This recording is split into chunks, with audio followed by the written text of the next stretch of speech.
Hi, my name is Joyce Jones, and today I will be demonstrating IV therapy. So to get started, I have performed hand hygiene. I'm in the med room, and I have obtained my healthcare provider orders and my MAR. And I'm just going to verify that they both match according to what the doctor has ordered. So I have Shirley Cost, 4/3/1987, and Shirley Cost, 4/3/1987. I can see that the physician has ordered lactated ringers, 150 milliliters per hour via IV. My patient has an allergy to codeine, and that is also matching up with my MAR. So now that I have done my first med check, I'm going to go ahead into the room and I'm going to introduce myself to the patient and discuss IV therapy with her. I know she needs IV therapy because I've already searched her chart and established that she does have a need for that therapy. So I'm entering I've performed hand hygiene. I'm entering my patient's room. Knock, knock, knock. Hi, Shirley. My name is Joyce. I'll be your nurse today. I'm just going to start by verifying your name and date of birth. If you could please give that to me. She says Shirley Cost, 4/3/1987, and she has an allergy to codeine. That matches up with my healthcare provider orders and my MAR. And have discussed with Shirley that we're going to start an IV.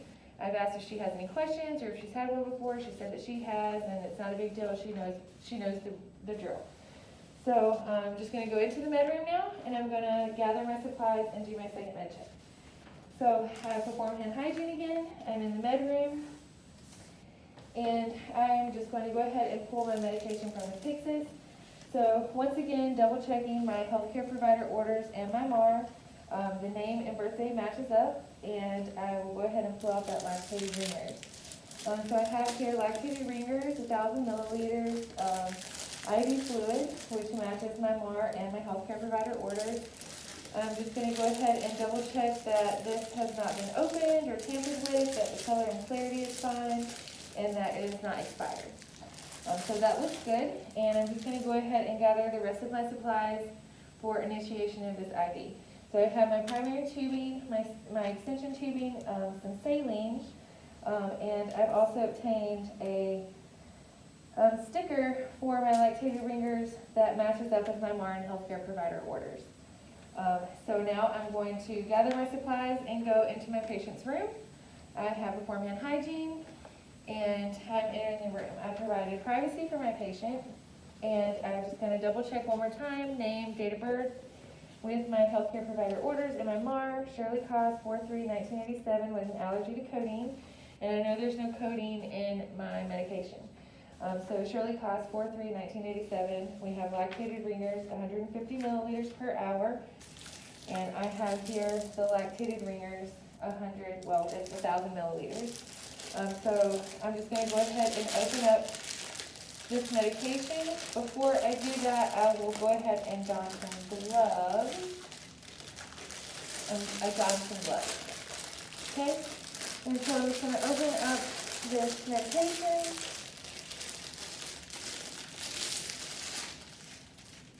Okay, and I'm just going to squeeze the bag around a little to make sure that there's no tears or leakage anywhere. And again, just verifying that the color and clarity is fine, and this looks good. So I'm going to grab my primary tubing and making sure that this is not expired, it's not tampered with, it still looks sterile, and I'm just going to go ahead and open that up. Okay, so I have my primary tubing, and I'm just going to go ahead and try and unravel this, also making sure that this clamp is open and the cassette is closed.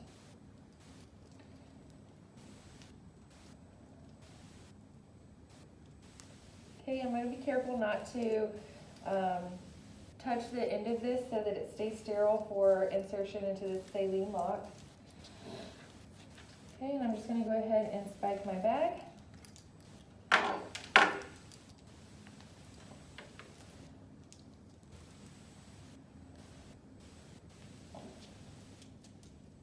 Okay, and now that my bag is spiked, I'm going to hang it up on the pole. Come on.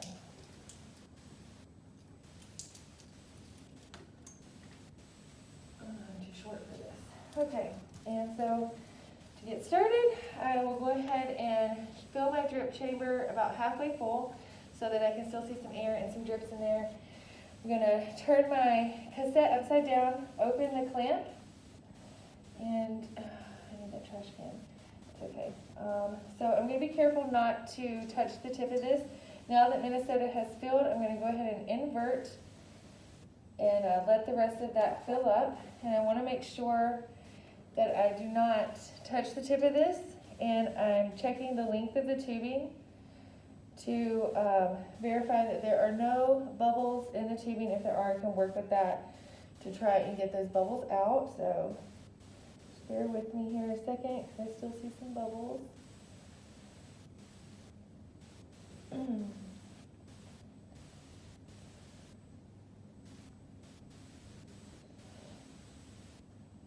Okay, and now that that is clear and there are no bubbles, I will go ahead and put the cap back on this without touching the tip to keep that sterile. I'm going to close my cassette. Hang that right up there. I'm going to put the cassette into my machine.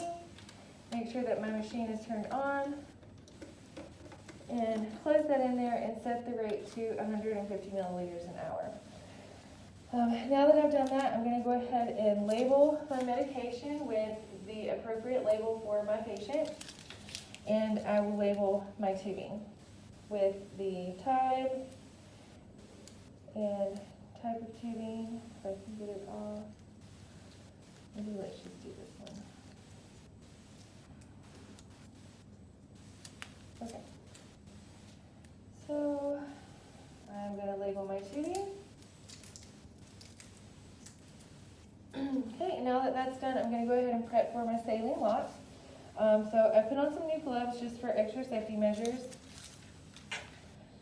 And I want to go ahead and get this ready for insertion of my IV.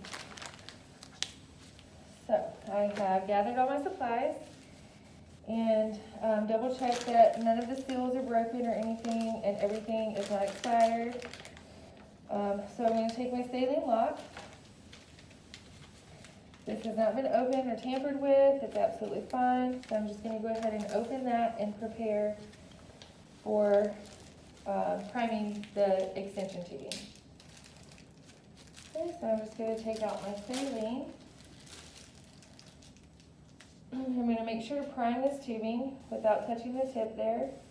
I'm just going to pull back a little and get that air bubble out to release some of that pressure. I'm just going to put that back on there for now. Okay, all right, and so to get my tubing started, as I said before, I put on some new gloves. And I'm just going to go ahead and be careful not to really touch the inside of this package, because I want to reuse that for later use, okay? So I'm just going to pop the top on this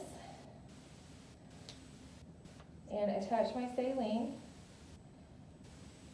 And I'm just going to prime that tubing, making sure to get out all the bubbles. Okay, and then I'm just going to pop the top on this, being sure not to touch the tip so that it stays sterile. Okay, and just double checking that there's no air bubbles. And I'm just going to leave the saline attached and put this back into the package that is still sterile. Okay, and now that that's done, I'm going to apply new gloves because I like gloves. And I'm going to go ahead and get my patient ready for insertion of the IV. So in order to do that, I'm going to take my ChloraPrep pack that has not expired, still looks sterile. There's no indicators that it has been tampered with. I'm just going to go ahead and open that. I place some chucks under my patient's arm.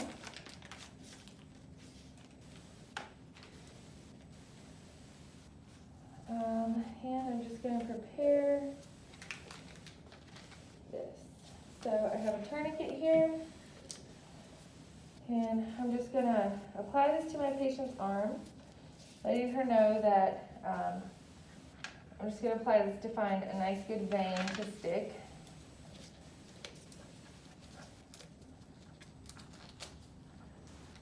Okay, and so I'm just going to palpate each vein up and down the arm.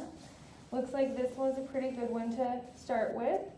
So I'm just gonna loosen this up and prepare the site. So I have my alcohol prep, my chlor prep here. So I'm just gonna go ahead and open that and cleanse the site. If I can get it open.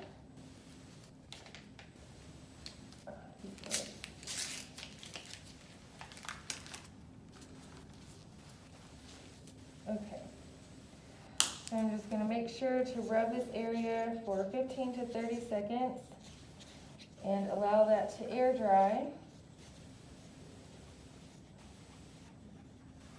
Okay, and I dispose of that properly. Okay, and now that the site is dry, I'm gonna go ahead and open up my catheter.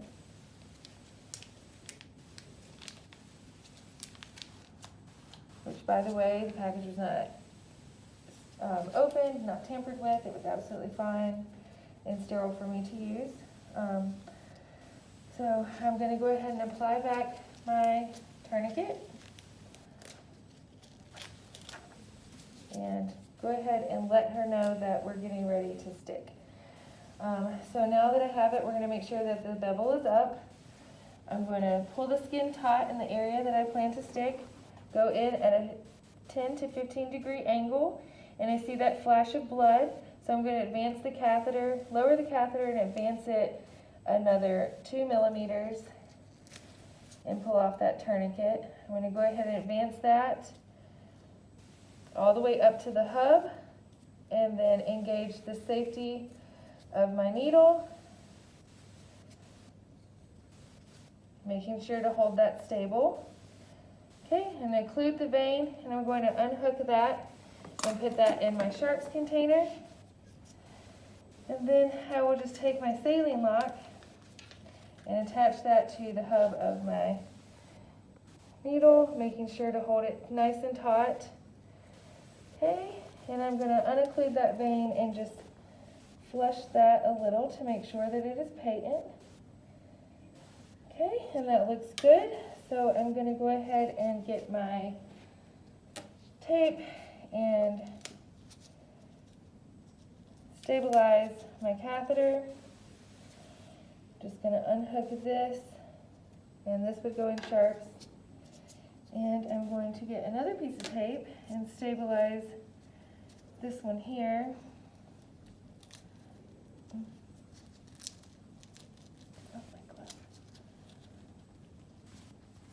Okay, this arm's not working out with me, but we would just stabilize that one also. Okay, and so just for clean measures, I'm going to go ahead and take an alcohol prep pad and wipe off the end of that hub, just to make sure that it's nice and sterile or nice and clean for hooking up to the pump. Okay, so I'm just going to clean the hub of this side. And I'm going to keep it in my hands to make sure that it's clean and Shirley doesn't lick it while I'm not looking. Okay, and I'm just going to pop the top off the end of this and attach that to my extension tubing. I'm going to go ahead and pull this up a little and stabilize it a little closer up on the arm, closer to the IV, just for extra stabilization measures. Okay, I'm going to go ahead and apply this occlusive dressing.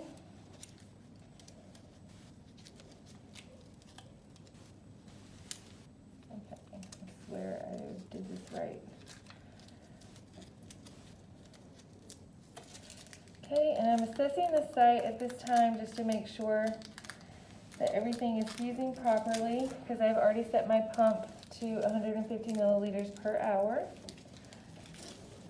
Okay, now that that looks good, I'll clean up my mess, ask Shirley if she has any questions,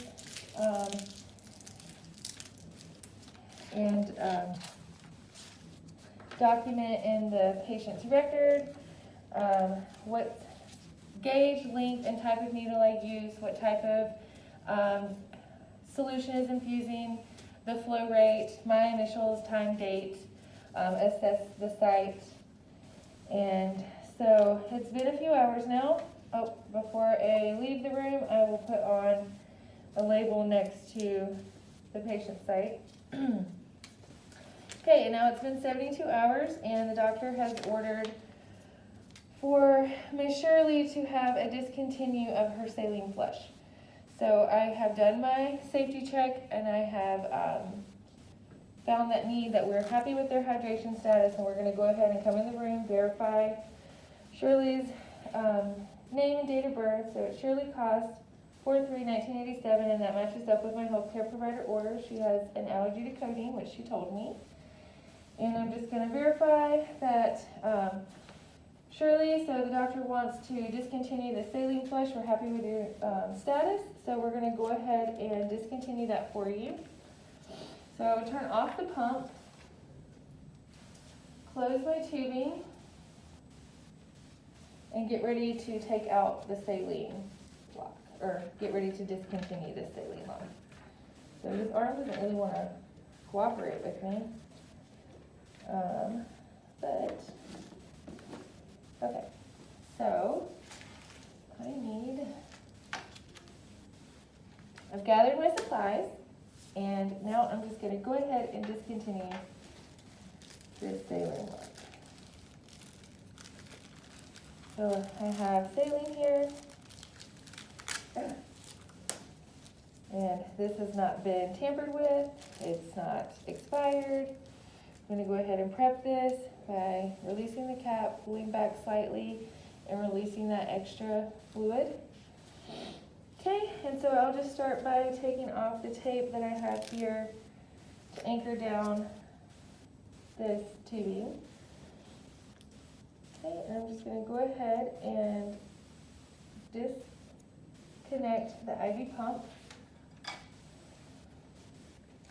And then I'm just going to flush this with normal saline.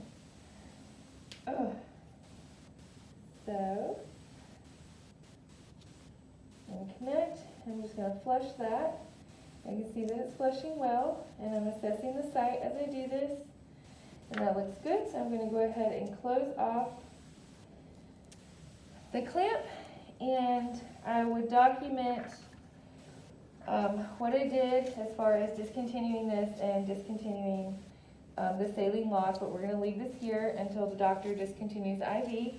I perform hand hygiene. I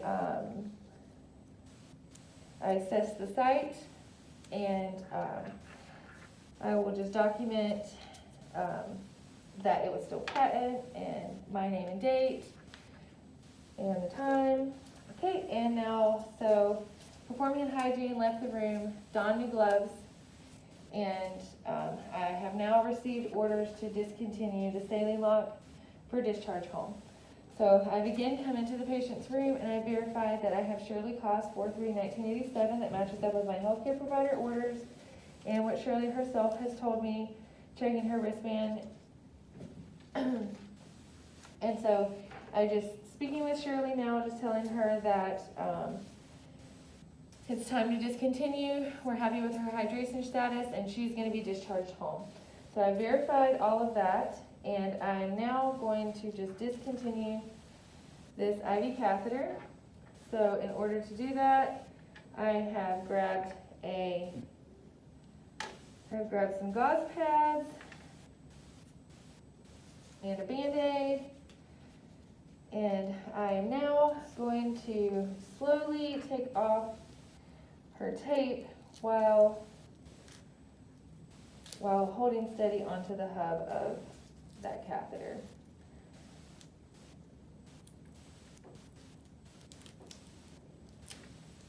I'll just tape. Okay, I've donned new gloves, by the way.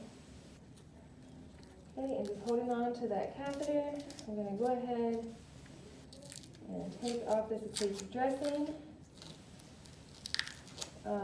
I have also, while I'm doing this, I'm also assessing the site to see if there's any uveitis or infiltration or anything from the saline lock.